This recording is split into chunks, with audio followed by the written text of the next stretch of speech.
सड़क बनती है, हम खुश होते हैं, लेकिन 10-15 दिन में फिर खोद दी जाती है। कभी बिजली, कभी पानी, कभी गैस। यहाँ से आना जाना भी इतना मुश्किल हो गया है। पहाड़ों की गोद में बसा एक शांत शहर, मसूरी की वादियाँ, क्लॉक टावर की रौनक और सरकारी दावों की चमक।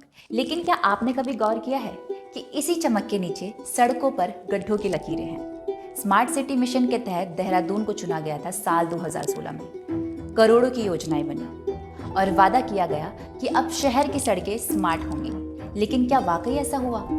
कहीं सड़कें बार बार खुदती है, कहीं पानी भर जाता है, तो कहीं तेज रफ्तार एक्सीडेंट आम हो चुके हैं। प्रश्न उठता है, क्या देहरादून की सड़कें सुरक्षित हैं? क्या जनता वाकई इन सड़कों से संतुष्ट है? और क्या स्मार्ट सिटी सिर्फ बजट और बोर्ड तक सिमट कर रह गई है?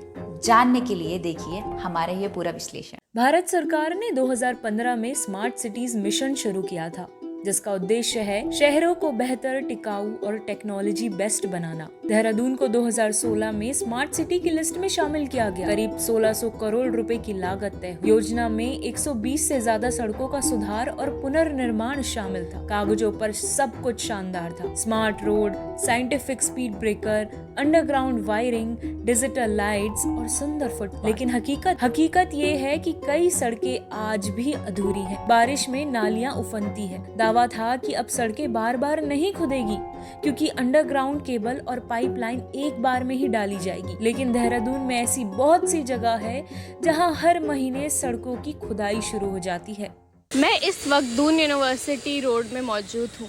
स्थानीय लोग का ये कहना है कि हर दूसरे दिन इस रोड में खुदाई चलती रहती है, ना कि यहाँ पे कोई बड़ा व्यक्ति या कोई बड़ा मंत्री ध्यान दे रहा है। स्थानीय लोग इससे बहुत परेशान हैं।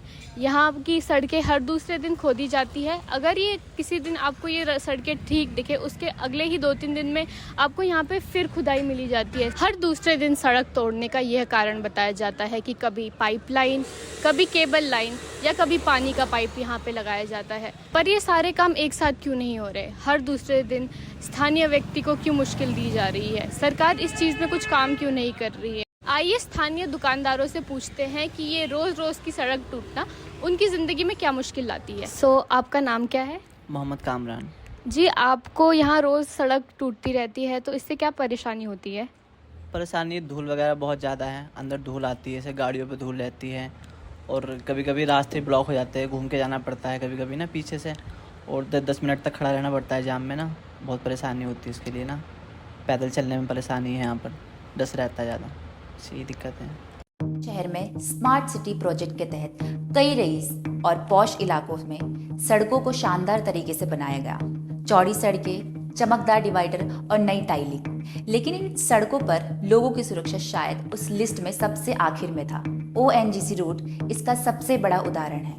यह स्मार्ट रोड तो बन गई, लेकिन न तो कोई स्पीड ब्रेकर लगाए गए और न ही कोई साइंटिफिक साइन बोर्ड। CCTV कैमरे लगे जरूर, लेकिन ज्यादातर या तो बंद हैं और या फिर काम नहीं करते। उत्तराखंड ट्रैफिक पुलिस के मुताबिक सिर्फ 2023 में इस रोड पर 30 से ज्यादा एक्सीडेंट हुए और इनमें से कई बेहद गंभीर थे। हैरानी की बात यह है कि इतनी दुर्घटनाओं के बाद भी सेफ्टी को लेकर कोई ठोस कदम नहीं उठाया गया। आवश्यक है। सेकेंडली, जहाँ पर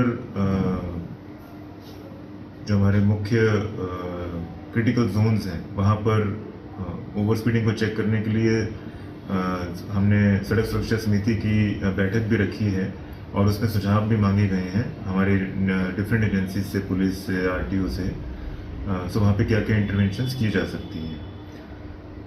और जो वहाँ पर हमारे कुछ सर्वेलेंस कैमराज होते हैं, उनको भी इन ऑर्डर लाने के लिए आज ही सभी एजेंसीज से बात की जा रही है और उनको एक टाइम बाउंड एक्शन प्लान दिया जाए। अब अगर हम थोड़ा और गहराई से आकलन करें तो ये देखने को मिलता है कि Rajpur road, Gandhi road, GMS road और ONGC रोड जैसे कई मुख्य सड़कें आज वाकई स्मार्ट दिखती हैं। स्मार्ट सिटी प्रोजेक्ट के अंतर्गत इन इलाकों पर 2022 तक 100 करोड़ से ज़्यादा की लागत और सौंदर्यीकरण सिविल वर्क किया गया, और अगर कहीं खराबी भी हो जाती है तो उसे 24 से 48 घंटे में ठीक कर दिया जाता है। ये स्मार्ट सिटी पोर्टल पर भी दर्ज है।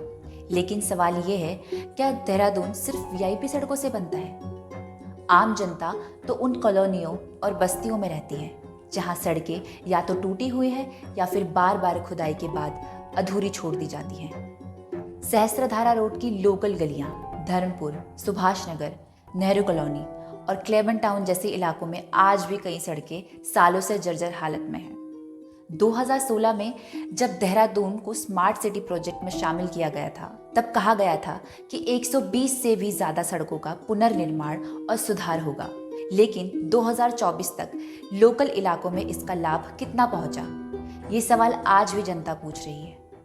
किसी शहर को स्मार्ट तभी कहा जा सकता है जब उसकी हर गली, हर शहर और हर उम्र का इंसान उसके विकास से संतुष्ट हो। सिर्फ वीआईपी इलाकों की चमक दमक बढ़ाने से स्मार्ट सिटी नहीं बनती। देहरादून को स्मार्ट सिटी में शामिल हुए 9 साल हो चुके हैं, लेकिन आज भी कई इलाकों में सड़कें टूटी हैं, खुदाई अधूरी है और लोगों को हर रोज परेशानी झेलनी पड़ती है। अगर अब भी शहर को स्मार्ट ना बनाया गया तो सरकार को इस पर गंभीरता से ध्यान देना चाहिए, क्योंकि शहर को स्मार्ट तभी कहा जा सकता है जब उसके हर नागरिक को उसका हक और सुविधा प्राप्त हो। इसी के साथ मैं तान्या शेरवाल कैमरामैन पंकज के साथ आपसे विदा लेती हूँ।